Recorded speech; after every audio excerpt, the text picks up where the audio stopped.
आप बिल्कुल ठीक हैं। आमिर खान, जी हाँ, जोरदार तालियों के साथ स्वागत कीजिए, क्योंकि अब ये सितारा बड़े पर्दे पर आने वाला है आपके सामने और हम देख पा रहे हैं। जी हाँ, तो चलिए बड़े पर्दे पर ही हमने बुला लिया है आमिर खान को, देश के superstar mister perfectionist Aamir Khan, और उनके साथ मौजूद हैं बेहतरीन फिल्मकार किरण राव, और उनसे बात करेंगी मेरी सहयोगी सुमेरा खान। तो सुमेरा, आप मंच पर आएं और इस बातचीत की शुरुआत करें जिसका हर कोई इस वक्त बेसब्री से इंतजार कर रहा है। एक बार जोरदार तालियां बजा दीजिए आमिर खान और किरण राव के लिए, जोरदार तालियां।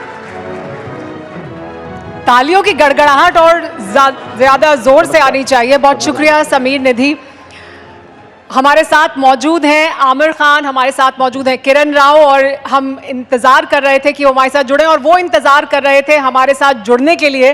12 साल से इंतज़ार इस बात का भी हो रहा था कि ये जोड़ी एक बार फिर कब साथ आएगी इस तरह से। प्रोड्यूसर हैं आमिर खान, उनकी नई फिल्म आने वाली है, और डायरेक्टर हैं किरण। तो इसी सवाल से मैं शुरुआत करूँगी। आमिर, पहले आपसे इस पर प्रतिक्रिया और फिर किरण आप भी प्रतिक्रिया दीजिएगा। ये 12 साल जितना लंबा समय क्यों लगा वापस हमें इस तरह से आपको साथ देखने के लिए? आमिर।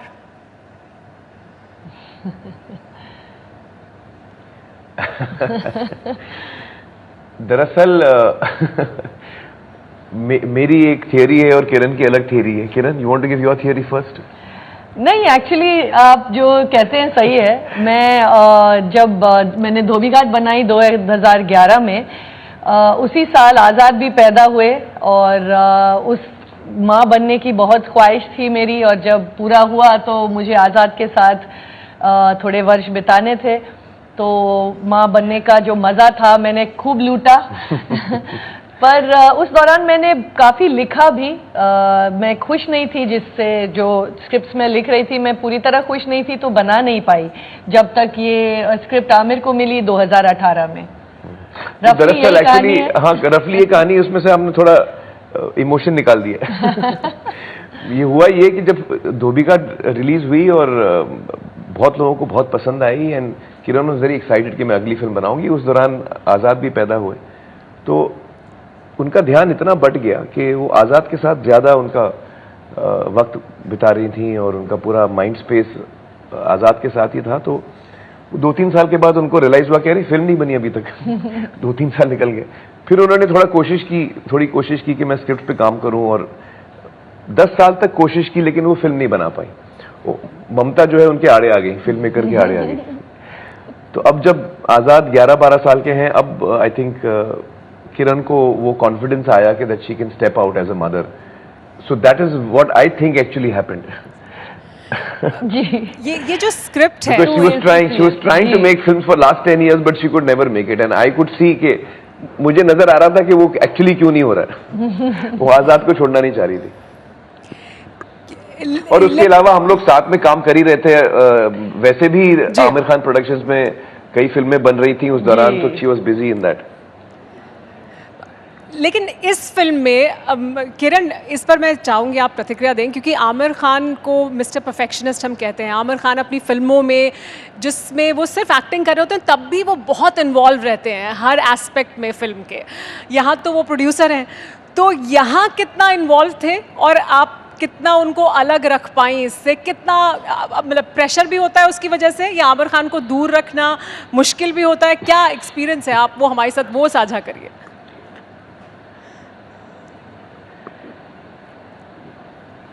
दरअसल ये कहानी आमिर को मिली थी और आमिर को बहुत अच्छी लगी थी। बहुत खूबसूरत कहानी है, और जब उन्होंने मुझे सुनाई तो मुझे बहुत पसंद आई। पर मुझे थोड़ा सा डेवलप करना था, तो मैंने किसी और राइटर के साथ काम किया। पर एक्चुअली जब आमिर चुनते हैं आपको एज अ डायरेक्टर, वो आपको पूरी तरह से आज़ाद कर देते हैं, छूट दे देते हैं कि आप अच्छी तरह से बनाइए और मुझे दिखाइए। तो इतना वो इन्वॉल्व थ्रू शूटिंग नहीं रहते हैं। तो 3 एक्चुअली पॉइंट्स पे आ जाते हैं। जब आप स्क्रिप्ट फिक्स करते हैं, जब आपको कास्टिंग करनी पड़ती है, क्योंकि ये एक बहुत बड़ी डिसीजन होती है फिल्म के लिए, और उसके बाद वो एडिटिंग में आते हैं और हमारी मदद करते हैं कि सबसे अच्छी फिल्म फाइनलाइज करें उसको। हाँ, I mean as a producer मुझे लगता है कि जो भी डायरेक्टर हो, चाहे वो किरण हो कोई और हो, वो अपना काम अच्छी तरह जानते हैं, तभी हम उनके साथ काम कर रहे हैं। वो फिल्म पे चाहने पर भी आते नहीं है सेट पे। हाँ नहीं, क्योंकि मैं शूटिंग पे आके क्या करूंगा, ये लोग काम जानते हैं, मैं क्यों आके टाइम वेस्ट करूं।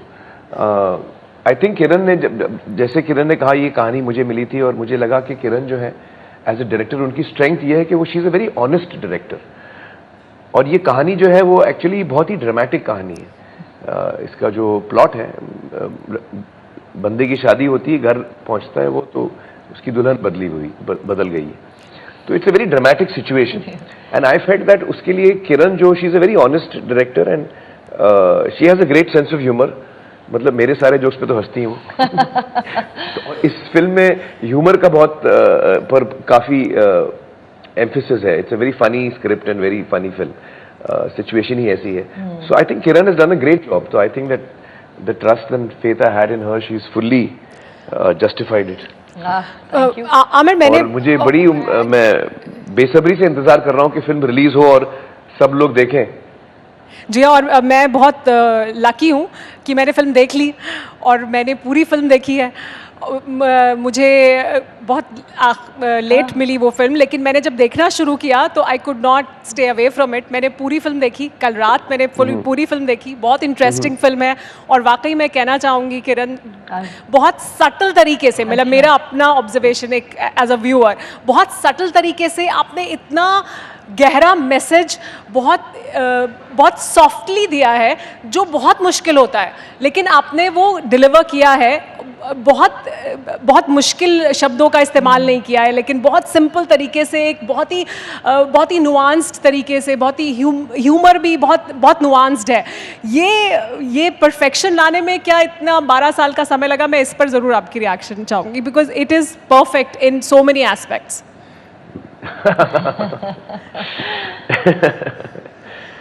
Thank you so much, thank you Sumaira.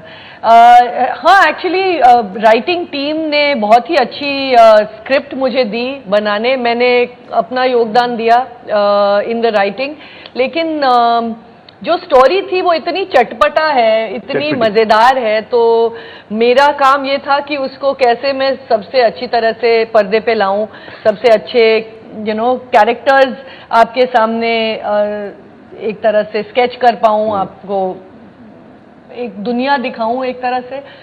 तो काफ़ी मेहनत गई है हम सबकी, लेकिन it all started with a great story. अगर इतनी अच्छी कहानी नहीं होती तो मैं नहीं बना पाती इतनी अच्छी फिल्म। आमिर, एक और सवाल ये कि हमने सुना ये है कि आप रोल करना चाहते थे, वो रोल जो रवि किशन जी ने किया है, उन्होंने बखूबी किया है, बहुत अच्छा रोल उन्होंने प्ले किया है, लेकिन आप करना चाहते थे और आपने ऑडिशन भी दिया था, तो क्या हुआ कि आप सेलेक्ट नहीं हुए? आमिर खान क्यों हमें फिर वहाँ नहीं दिखाई दिए? उसकी पीछे की क्या कहानी है कि आपको रिजेक्ट कर दिया गया? किरण ने रिजेक्ट कर दिया कि नहीं, आप नहीं सूट करेंगे इस रोल को? उसके पीछे की, हाँ, मुझे रिजेक्ट कर दिया। नहीं, एक्चुअली क्या हुआ कि वो स्क्रिप्ट मुझे बहुत पसंद आई, इसीलिए मैंने किरण को कहा आप बनाओ ये, और किरण ने जब किरण को भी पसंद आई, आई वॉज वेरी हैप्पी। अब जब कास्टिंग की बात आई तो मुझे वो रोल हमेशा से बहुत पसंद था। It's a very wonderful role, inspector का, पुलिस वाले का। तो मैंने किरण से कहा यार ये रोल मैं करना चाह रहा हूँ, तो किरण ने कहा यार छोटी सी फिल्म में आप आएंगे, पूरी फिल्म बिगड़ जाएगी। तो ऐसे नहीं यार, आपको एक्चुअली मैं इतना अलग गेटअप लूंगा कि आपको पता ही नहीं चलेगा कि ये आमिर खान है। तो किरण ने कहा फिर जब हमको पता नहीं चलेगा आमिर खान है, फिर आप क्यों कर रहे हैं? फिर आपको लेने का क्या फायदा? आपको लेने का फायदा क्या हुआ फिर? तो ऐसा हाँ, ये भी सही है। तो खैर हम लोग उसी डिस्कशन में थे, तो मैंने कहा आप एक स्क्रीन टेस्ट करके देख लो, देखते हैं कैसा लगता है। तो मैंने एक स्क्रीन टेस्ट किया जो मुझे लगता है काफी अच्छा था। आई थिंक किरण को भी अच्छा ही लगा, लेकिन उसमें हम दोनों ने बैठ के फिर डिस्कस किया कि यार वो perhaps we should go for someone who's not someone like me who brings मतलब एक स्टारडम जो मैं बहुत ज्यादा लाता हूँ, एक एक्सपेक्टेशन होती है। एक expectation, actually more than the stardom, it's expectation actually. आप बिना सोचे आपके माइंड के पीछे रहता ही है कि आमिर खान प्ले कर रहे हैं, कुछ तो होगा। हाँ, तो हम चाह रहे थे कि वो सब ना हो, और जो एक कहानी की जो प्योरिटी है वो रहे, बंदी रहे। तो देन वी डिसाइडेड कि मैं नहीं करता हूँ, and Ravi was a great choice. मुझे याद नहीं आ रहा है किसका चॉइस था, किरण कहती है उन्होंने सोचा था मेरा रवि ही के बारे choice में, था। मुझे लगता है मैंने सोचा था कि रवि के बारे में, लेकिन खैर हम दोनों ने फाइनली एग्री किया that Ravi was the better choice. तो Ravi I think has done a fantastic job, और वो एक रस लाते हैं अपनी, हाँ, बहुत प्यारा रस लाते हैं। आई डोंट नो कोई कर पाएगा। खैर मैं भी नहीं आता, ऐसी बात नहीं है। आप बहुत अच्छा करने वाले थे, लेकिन एक ऑथेंटिक सा ऑर्गेनिक फिट है उनका इस रोल से। बल्कि वो ट्रेलर मुझे दिखाना चाहिए लोगों को, हाँ, अपना नॉट ट्रेलर, आमिर का ऑडिशन मैंने हम जो लोग, स्क्रीन टेस्ट लिया था। हाँ, आप जरूर हमें भेजें वो जो ऑडिशन इंटरनेट पे टेप है डालेंगे, वो देखना चाहेंगे फिर हम। आप कॉन्टेस्ट रन कर सकते हैं। आमिर का ऑडिशन टेप देखना चाहेंगे हम ज़रूर। लेकिन आमिर एक गाना इसमें है जिसके लिरिक्स आपने लिखे हैं, अगर आप हमारे साथ यहाँ जो हमारे तमाम ऑडियंस बैठे हैं वो एक लाइन अगर आप हम करें हमारे लिए, या आप एक लाइन बताएं हमें वो गाने की, तो नहीं गाना तो मैं गा लूंगा, लेकिन लिरिक्स मैंने नहीं लिखे हैं। नहीं बिल्कुल, तो लिरिक्स तो स्वानंद ने लिखे हैं वो गाने की, वो बहुत अच्छे लिरिक्स लिखे हैं। नहीं, आमिर ने कुछ वर्ड्स दिए थे, अरे एक आध वर्ड, हाँ, स्वानंद ने लिखी है गाना, स्वानंद किरकिरे।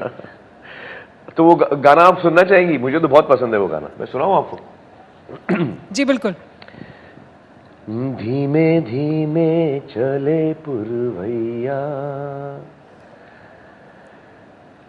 बोले थाम तू मेरी भैया, चल संग चल मेरे, रोके क्यों जिया, हो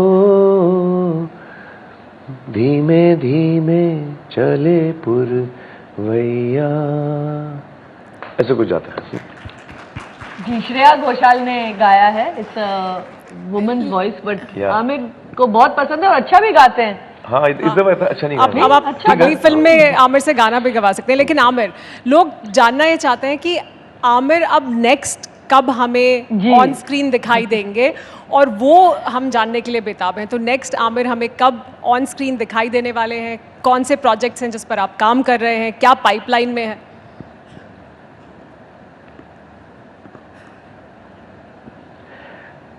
देखिए, अगली जो मेरी फिल्म आएगी एज अ लीड एक्टर, उसको तो जिसकी शूटिंग अभी शुरू हुई है, उसका नाम है सितारे ज़मीं पर, और हम कोशिश कर रहे हैं कि इस साल के आखिर में क्रिसमस तक हम उसको रिलीज़ करें। बहुत ही एंटरटेनिंग फिल्म है, मुझे बहुत अच्छी लगती है कहानी, तो उसकी शूटिंग इस वक्त चल रही है। उसके अलावा आप मुझे उससे पहले देख पाएंगे, not as a lead actor in a film, but 2-3 अलग अलग चीज़ें मैं कर रहा हूँ। देखते हैं आपको कैसे लगता है।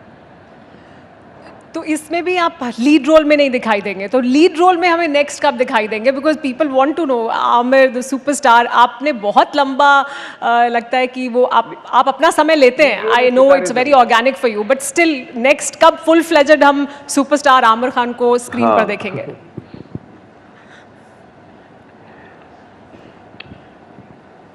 फुल फ्लेजेस जो काम फिल्म कर रहा हूं मैं, उसका नाम है सितारे ज़मीं पर, जो इस साल के आखिर में आएगी, होपफुली बाय दिसंबर, क्रिसमस।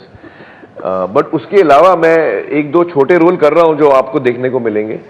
एक तो मैंने फिल्म प्रोड्यूस की है अति सुंदर, वो उसमें एक छोटा सा मैंने कैमियो किया है, वो 2-3 महीने में या 6 महीने में वो आ जाएगा, but lead role will be Sitaare Zameen पर। आमिर, हम क्योंकि यहाँ आज जब मौजूद हैं तो हम, but your next film is, लेकिन एक्चुअली मैं आपको बताऊं, मेरे लिए मेरी जब फिल्म होती है, मैं किसी भी फिल्म के साथ जब मैं जुड़ता हूं, तो उसमें मैं, चाहे मैं एक्टिंग कर रहा हूं या प्रोड्यूस कर रहा हूं या किसी तरीके से भी मैं अगर फिल्म में जुड़ा हूं, तो फिर वो मेरी फिल्म हो जाती है। तो मेरी अगली फिल्म एक्चुअली लापता लेडीज है। It's a story which I really love, and I think you know it's a film that I really am proud of. I think it's one of the best films to come out of Aamir Khan Productions, जो किरण ने बनाई है। So I'm really proud of it, and I really hope that people like the film. नहीं, I am sure लोगों को बहुत पसंद आएगी, क्योंकि अब मैं फिल्म देखने के बाद ये बात बहुत सुख से कह सकती हूँ कि लोगों को वो पसंद आने वाली है। बहुत ऑर्गेनिक है, जिस तरह की फिल्म है, जिस तरह की पृष्ठभूमि पे बनी है, ग्रामीण पृष्ठभूमि पे बनी है, वो बनाना भी बहुत मुश्किल होता है, और बहुत सटल तरीके से मैसेज कन्वे किया है। लेकिन आमिर, एक और बड़ा सवाल ये कि हम यहाँ जब आज बात कर रहे हैं तो ये है सत्ता सम्मेलन, हम पॉलिटिक्स की भी बात कर रहे हैं, तो आप जब हमारे बीच में मौजूद हैं तो एक सवाल आपसे ये कि आपको लेकर कभी कभी बहुत से आरोप आप पर लग जाते हैं, कभी आपको किसी कंट्रोवर्सी में घसीट लिया जाता है, कभी आपको ये विरोधी वो विरोधी बता दिया जाता है, उससे कैसे डील करते हैं? How do you deal with that? कितना मुश्किल होता है उससे डील करना?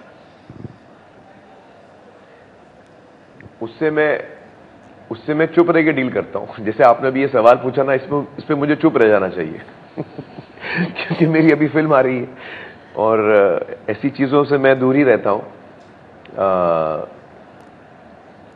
आजकल बड़ा मुश्किल हो गया है कि आप जिंदगी जिए कंट्रोवर्सी के बगैर, और उसी कोशिश में मैं लगा हूँ।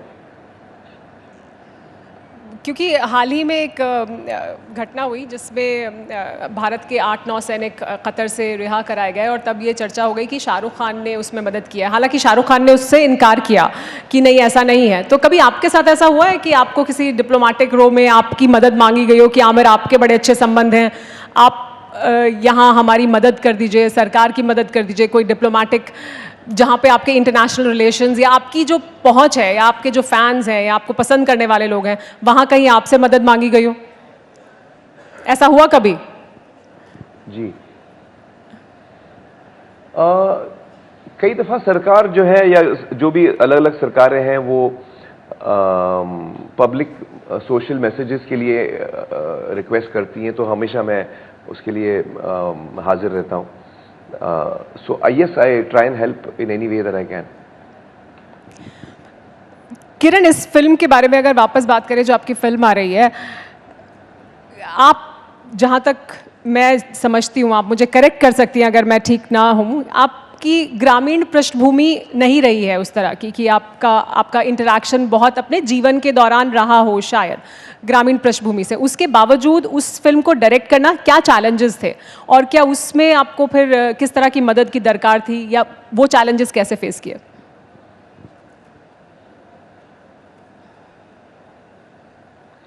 नहीं, एक्चुअली पिछले 8 साल से तो हम लोग पानी फाउंडेशन में काफी रूरल एरिया महाराष्ट्र में काम कर रहे हैं। गाँव में हम तो काफी पर्सनल एक्सपीरियंस काफी ज्यादा है एक्चुअली हम लोग का, दोनों का। हम शहर में पले बड़े हैं, हाँ। जरूर है, लेकिन हमारे ट्रैवल्स ने, हमारे काम ने हमें काफ़ी ऐसे एक्सपीरियंसेस दिए हैं। हम गाँव में काफ़ी घूमे हैं, काम भी करते हैं, जैसे आमिर ने कहा।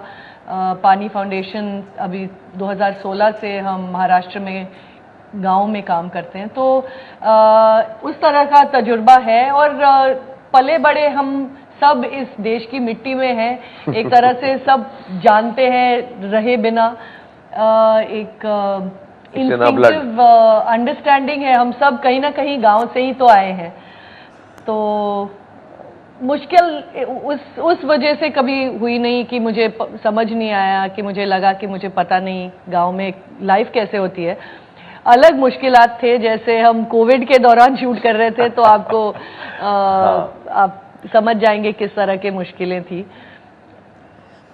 आमिर, हर 2-3 दिन में किसी को कोविड हो जाता था। हाँ वो इसीलिए 2018 से अभी तक 2018 में आपने बताया ना आपको स्क्रिप्ट मिली, और 2018 में आपने सोचा कि आप इस फिल्म को बनाएंगे। आमिर, ये स्क्रिप्ट पर किसने ज़ीरो इन किया? स्क्रिप्ट आपके पास पहले आई, आपने पसंद किया, या किरण के पास पहले आई? किस तरह से ये स्क्रिप्ट बनानी है और इसमें कन्विक्शन है, कैसे आप यहाँ तक पहुँचे? दरअसल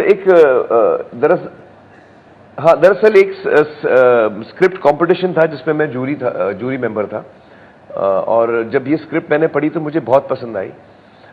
उस कंपटीशन में I think it won prize, second prize I think it won, मुझे याद नहीं आ रहा है, क्योंकि और भी जूरी मेंबर्स थे, सबने अपना वोट दिया। लेकिन कंपटीशन खत्म होने के बाद मैंने उस राइटर के साथ बात की और मैंने कहा कि मुझे आपकी कहानी बहुत पसंद आई है। उनका नाम है Biplab and he is a wonderful writer. तो सो दैट स्टोरी मुझे बहुत एंटरटेनिंग लगी एक्चुअली। जब मैंने कहानी पढ़ी तो मुझे I found it very entertaining and very it really pulled me in. तो फिर आई थिंक जब बिप्लब से बात हुई and Biplab finally gave us the script, तो देन जब मुझे स्क्रिप्ट मैंने पढ़ ली थी तो मुझे उस वक्त अंदाजा था कि मुझे ये किरण को देनी है, क्योंकि मुझे पिछले कई सालों से किरण स्ट्रगल कर रही थी कि मुझे कौन सी फिल्म बनानी है। 7-8 कहानियां लिखी, लेकिन खुद वो खुश नहीं थी उनसे।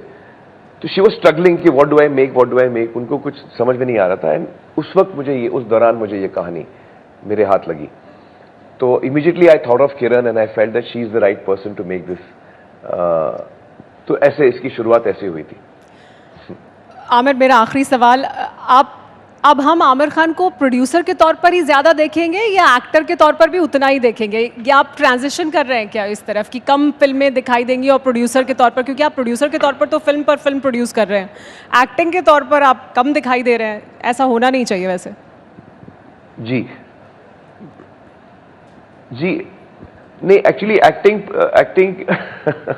नहीं, मैं आपसे आई अश्योर यू कि मैं एक्टिंग काफ़ी करने वाला हूँ अभी। मैंने ये सोचा है कि अगले 8-10 साल जो है मैं ज़्यादा से ज़्यादा काम करने की कोशिश करूँगा, not just as a producer लेकिन एज एन एक्टर ऑल्सो। तो मेरी ये कोशिश रहेगी कि साल में एक फिल्म मेरी आए एज एन एक्टर, और साल में मैं जितना हो सके जो अच्छी अच्छी कहानियाँ मुझे मिले मैं प्रोड्यूस करना चाहूँगा, क्योंकि मैं चाहता हूँ कि as a production house Aamir Khan production को एक प्लेटफॉर्म बनना चाहिए नए टैलेंट के लिए। जैसे अभी लापता लेडीज में नए नए एक्टर्स हमने लिए हैं, Kiran in a way is also new director, she is her second film, Sneha is writing her first script, Viplav, so बहुत सारे नए लोग काम कर रहे हैं। तो मेरी ये सोच थी कि अगर मैं ज्यादा फिल्में प्रोड्यूस करूं तो भले मैं उसमें एज एन एक्टर काम नहीं करूं, लेकिन फिर भी मेरी रूह तो उन सारी फिल्मों में होगी और ऑडियंस को मैं ये सारी फिल्में दिखा पाऊंगा जो मुझे पसंद आती हैं। और इसके साथ साथ मैं नए लोगों को एक ब्रेक देने का अपॉर्चुनिटी मैं चाह रहा हूं कि एक प्लेटफॉर्म बने जहां ऐसा टैलेंट जो मुझे पसंद आए उसको मैं एक अपॉर्चुनिटी दूं इन अगले 8-10 सालों में। ये मेरी कोशिश रहेगी। तो आई एम होपिंग कि आप मुझे ज्यादा देखें। जी बिल्कुल, और आपने जिनको चुना है इस फिल्म में भी, वो भी बहुत खूबसूरत उन्होंने काम किया है। बहुत शुक्रिया आमिर आपका, किरण आपका, TV9 भारतवर्ष के सत्ता सम्मेलन में हमारे साथ जुड़ने के लिए और ये तमाम बातचीत करने के लिए बहुत शुक्रिया। All the best for your upcoming film.